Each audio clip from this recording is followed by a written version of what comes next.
Hello bachcho, let's see this question. The question says how many different alcohols, not including optical isomers, are possible with the molecular formula C4H10O. हमें एक molecular formula given है C4H10O and हमें बताना है कि कितने different type के isomers possible हैं.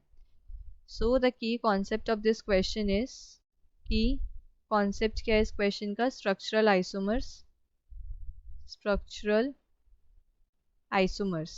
स्ट्रक्चरल आइसोमर्स क्या होते हैं? स्ट्रक्चरल आइसोमर्स को हम ऐसे बोल सकते हैं कि ये वो कंपाउंड्स होते हैं जिनके अंदर क्या है कि मॉलिक्यूलर फार्मूला सेम होता है बट जो एटम की कनेक्टिविटीज़ होती हैं वो डिफरेंट होती है. So I can write it as these are the molecules having these are the molecules having same kind of molecular formula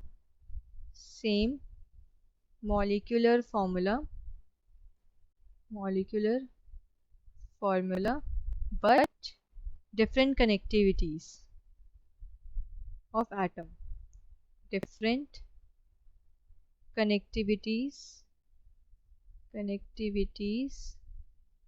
of atoms जो हैं differently connected होते हैं तो ये होते हैं स्ट्रक्चरल आइसोमर्स. अब हमें क्या है कि C4H10O गिवन है एक मॉलिकुलर फार्मूला. तो पहले हम इसकी डिग्री ऑफ अनसैचुरेशन निकालते हैं. डिग्री ऑफ अनसैचुरेशन क्या होती है? ये इससे हमें पता लगता है कि एक स्ट्रक्चर के अंदर एक मॉलिक्यूल के अंदर कितने नंबर ऑफ पाई बॉन्ड्स या फिर रिंग्स प्रेजेंट है. तो डिग्री ऑफ अनसैचुरेशन का फॉर्मूला क्या होता है? Total number of carbon atoms plus 1 minus total number of hydrogen atoms divided by 2 plus total number of nitrogen atoms divided by 2 minus total number of halogens divided by 2. तो इस molecule के अंदर हमारे पास total number of carbon atoms हैं 4 plus 1 hydrogen atoms हैं और 10 so minus 10 divided by 2. तो इसको सॉल्व करने पे डिग्री ऑफ अनसैचुरेशन आ गई मेरे पास 0. Degree of unsaturation 0 mean saturated compound है, नो पाई बॉन्ड और ring is present. Saturated compound है. मुझे क्या कितने एल्कोहल्स पॉसिबल हैं C4H10O कॉन्फ़िगरेशन मॉलिक्यूल मतलब मॉलिक्यूलर फार्मूला से वो बताना है. C4H10O एक हम नॉर्मल ब्यूटेनॉल एन नॉर्मल अगर स्ट्रेट लाइन में मैं चारों कार्बन को लगा दूं तो CH3 CH2 CH2 CH2OH ये हो गया मेरे पास एक आइसोमर. सेकेंड आइसोमर क्या पॉसिबल है अगर मैं ब्रांचिंग करूं? CH3 CH CH2OH एंड यहाँ पे क्या है CH3.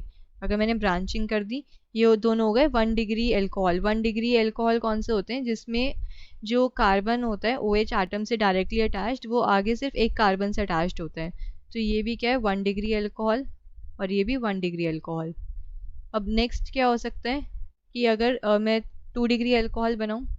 2 डिग्री एल्कोहल जिसमें CH3 CH2 CH CH3 and यहाँ पे OH. अब ये जो कार्बन है जो OH से डायरेक्टली अटैच्ड है ये आगे 2 कार्बन से अटैच्ड है तो ये क्या हो गया मेरा 2 डिग्री एल्कोहल. एक 2 डिग्री एल्कोहल पॉसिबल है. अब एक है कि अगर मैं 3 डिग्री एल्कोहल बनाऊं जिसके अंदर क्या होता है जो कार्बन अटैच्ड है हाइड्रोक्सिल ग्रुप से वो डायरेक्टली 3 कार्बन से अटैच्ड होता है. तो वो हो जाएगा मेरे पास CH3 CH3 एंड OH. तो ये मेरे पास क्या होगा एक 3 डिग्री एल्कोहल. तो ये 4 एल्कोहल्स पॉसिबल है C4H10O मॉलिक्यूलर फार्मूला से. सो ऑप्शंस में अगर मैं चेक करूं option B is 4. So the final answer is 4. Hope you understood this well. Best of luck.